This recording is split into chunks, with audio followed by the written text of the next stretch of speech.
Now, for no good reason other than I feel like reading it, we're going to read Pete the Cat and his 4 groovy buttons.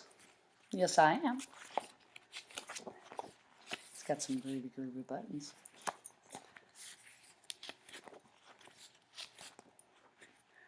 Pete the Cat put on his favorite shirt with 4 big, colorful, round, groovy buttons.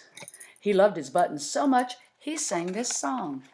My buttons, my 4 groovy buttons, my buttons, my 4 groovy buttons. Pop!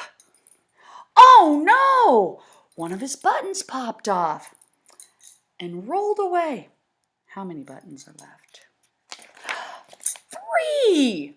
4 minus 1 equals 3. Look, he's got blue, green, and red.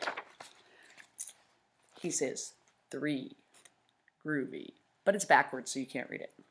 Did Pete cry? Goodness, no. Buttons come and buttons go.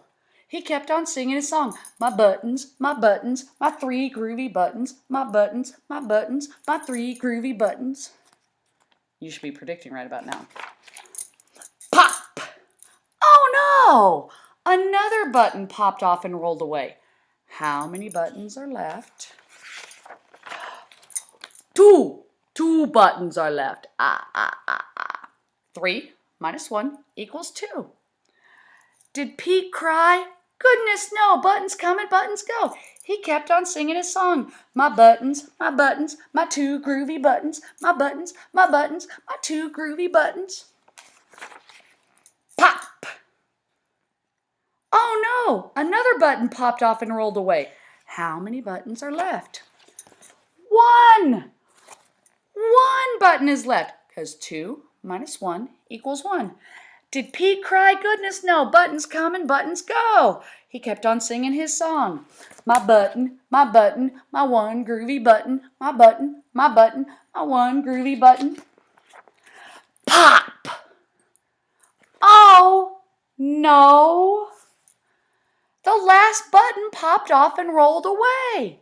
How many buttons are left? 0, because 1 minus 1 is 0. Did Pete cry? Oh, goodness, no. Buttons come and buttons go. Pete looked down at his buttonless shirt, and what do you think he saw? His belly button! And he kept on singing his song. My button, still have my belly button. My button, still have my belly button. It's all good. I guess it simply goes to show that stuff will come and stuff will go. But do we cry? Goodness, no. We keep on singing. My button, my groovy buttons, because buttons come and buttons go. And that's the story about Pete the Cat and his 4 groovy buttons.